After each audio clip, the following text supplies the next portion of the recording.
लोकसभेत ऑपरेशन सिंदूरवर चर्चा सुरू असताना श्रीनगरजवळ ऑपरेशन महादेव पहलगाम हल्ल्यातल्या अतिरेकी मुसा सुलेमानीसह 2 अतिरेकांचा खात्मा, भारतीय सैन्याला मोठं यश।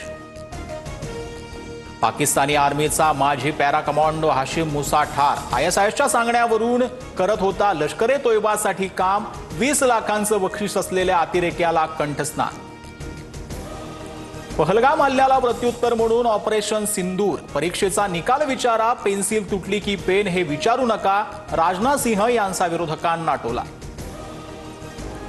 पाकव्याप्त काश्मीर ताब्यात घेण्याची हीच वेळ होती, सरकारला कुणी थांबवलं? पीओके घेतला असता तर मोदींना डोक्यावर घेतलं असतं। ऑपरेशन सिंदूरच्या चर्चेवेळी अरविंद सावंत आक्रमक।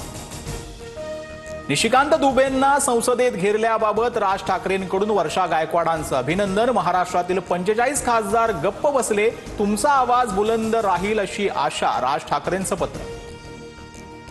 काही ठिकाणी असंवेदनशील वक्तव्य झाली, काही मंत्र्यांच्या चुका मान्य आहेत, तक्रार करणारे कोण त्यांचं वागणंही लोक पाहतायत। वर्ध्यातील बैठकीत फडणवीसांचं विधान।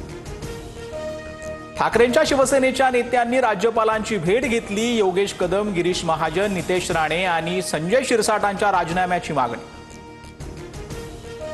कोकाटेंबद्दलचा निर्णय तुम्हाला सांगण्याची गरज नाही, माणिकराव कोकाटेंच्या प्रश्नावर अजितदादांचा पत्रकारांना उलट सवाल। कोकाटे आणि अजितदादांमध्ये भेट होण्याची शक्यता। पुण्यातील ड्रग्ज पार्टी प्रकरणी ससून रुग्णालयाच्या प्राथमिक अहवाल पुणे पोलिसांकडे सादर। खडसेंचे जावाई प्रांजल खेवलकरांनी मद्यप्राशन केल्याचा अहवाल, सूत्रांची माहिती। जावाई दोषी असल्यास समर्थन नाही, पण माझा जावाई कधी ड्रग्ज घेत नाही, पुणे पोलिसांची कारवाई संशयास्पद, एकनाथ खडसेंकडून संशय व्यक्त। नागपुरात बियर बारमध्ये शासकीय फाईल घेऊन 3 व्यक्ती बसल्याचं समोर, अधिकारी गडचिरोली जिल्ह्यातील असल्याची माहिती। बावनकुळेंकडून 3 दिवसात कारवाईचा आश्वास।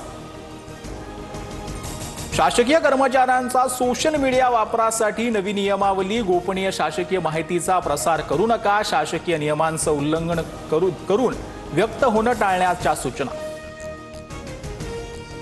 लाडकी बहीण योजनेच्या जाहिरातीमध्ये मोठा भ्रष्टाचार, रोहित पवारांचे ट्विट करत आरोप, जाहिरातीचं काम बोगस संस्थांना दिल्याचा रोहित पवारांचा दावा। ठाकरे बंधूंच्या भेटीमुळे शिंदेंच्या शिवसेनेत होणाऱ्या प्रवेशांना ब्रेक, विशेषतः मुंबईतल्या माजी नगरसेवकांचे पक्षप्रवेश थांबल्याचं चित्र। मुंबईच्या साकीनाका पोलिसांची म्हैसूरमध्ये मोठी कारवाई, कारखान्यातून 400 कोटींचा एमडी ड्रग्ज जप्त, 4 आरोपींना अटक करत 188 किलो ड्रग्ज ताब्यात। महाराष्ट्राची लेक दिव्या देशमुख ठरली, बुद्धिबळ स्पर्धेत विश्वविजेती नागपूरच्या कन्येनं जॉर्जियातील महिला वर्ल्ड कप पटकावला, मुख्यमंत्री फडणवीसांकडूनही अभिनंदन। कोल्हापूरच्या नांदी मठातील हत्तीनीला गावकऱ्यांकडून निरोप, महादेवीला घेऊन जाण्यासाठी वंताराची टीम कोल्हापुरात, निरोप देताना मठातील कर्मचारी आणि गावकरी भारावले।